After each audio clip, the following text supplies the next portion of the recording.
અંકલેશ્વર જીઆઈડીસીમાં મોહન પોલીફેબ કંપનીમાં ગત 17મી એપ્રિલના રોજ રિએક્ટર પડતા તેમાંથી એસિડ ઢોળાતા ત્યાં કામ કરી રહેલા 52 વર્ષીય અવધેશસિંહ શિવલોચનસિંહ સહિત અન્ય 2 કામદારો દાઝી ગયા હતા, જેમાં ગંભીર રીતે અવધેશસિંહ લોચનસિંહ દાઝ્યા હતા, જે તે સમયે પરિવારજનો સ્થળ પર દોડી આવી ઘટનાના અડધા કલાક બાદ તેમને પ્રથમ અંકલેશ્વરની ખાનગી હોસ્પિટલ અને ત્યારબાદ સુરતની કિરણ હોસ્પિટલમાં ખસેડવામાં આવ્યા હતા, જે બાદ વધુ સારવાર અર્થે મુંબઈ ખાતે ખસેડવામાં આવ્યા હતા, જ્યાં 37 દિવસની સારવાર બાદ તેમનું મોત નીપજ્યું હતું. 3 હોસ્પિટલમાં 41 દિવસની સારવાર બાદ પણ 52 વર્ષીય અવધેશસિંહ શિવલોચનસિંહ જીવંત રહી શક્યા ન હતા.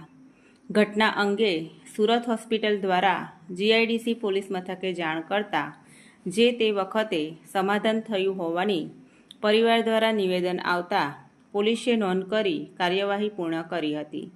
જો કે અંતે ગત 27મી મેના રોજ મુંબઈ ખાતે તેમનું અવસાન થતાં હોસ્પિટલ દ્વારા આ અંગે જીઆઈડીસી પોલીસ મથકે જાણ કરતા પોલીસે પુનઃ કાર્યવાહી શરૂ કરી હતી. જો કે ઘટનામાં પ્રથમ હોસ્પિટલ ખર્ચ આપવાનું નક્કી કર્યા બાદ કેટલોક ખર્ચ આપી કંપની સંચાલક હાથ અદ્ધર કરી દીધા હતા. જો કે મૃતકના પરિવારજનોએ કંપની ખાતે જઈ યોગ્ય વળતરની માંગ કરી હલ્લો બોલાવ્યો હતો.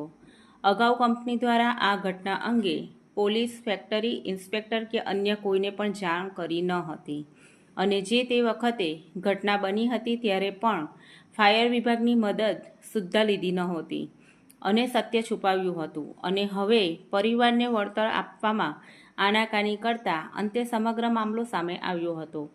ઘટના અંગે મૃતકના સંબંધી રિષભસિંઘે જણાવ્યું હતું કે કંપનીના માલિક દ્વારા લેખિત આપવા છતાં ફરી ગઈ હતી. તેઓએ યોગ્ય નુકસાની વળતર ચૂકવવાની માંગ ઉચ્ચારી હતી.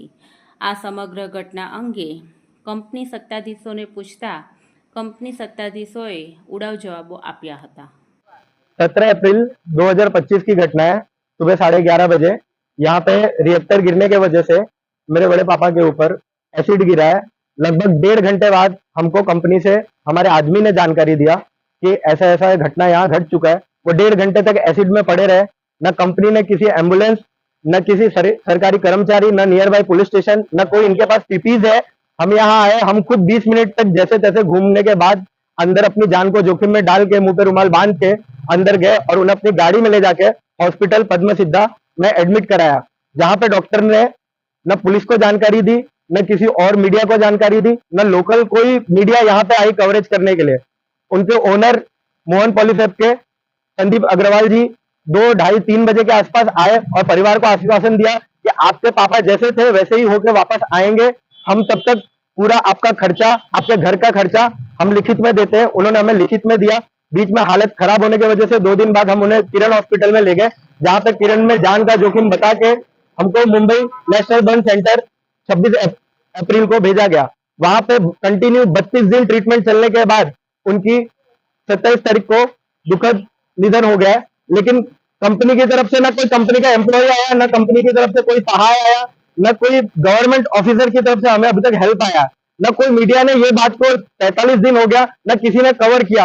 ये मौत का धंधा चल रहा है यहाँ पे. न कोई इसमें देखने के काबिल है, न जीपीसीपी का कोई रोक है. इन्होंने न जाने कितने हजार लीटर एसिड उस दिन यहाँ गटर में गिराया और आप देख सकते हैं यहाँ पे रिएक्टर, ये सब भारी भारी रिएक्टर उस दिन यहाँ पे गिरा, जिस वजह से ये हुआ. अगर वो 1.5 घंटे वो पहले ही हॉस्पिटल पहुंच जाते तो आज हमें ये दिन नहीं देखना पड़ता. हमें सरकार पे पूरा भरोसा है कि सरकार हमारी मदद करेगी, सरकार एफआईआर करेगी और उसे जेल भिजवाएगी.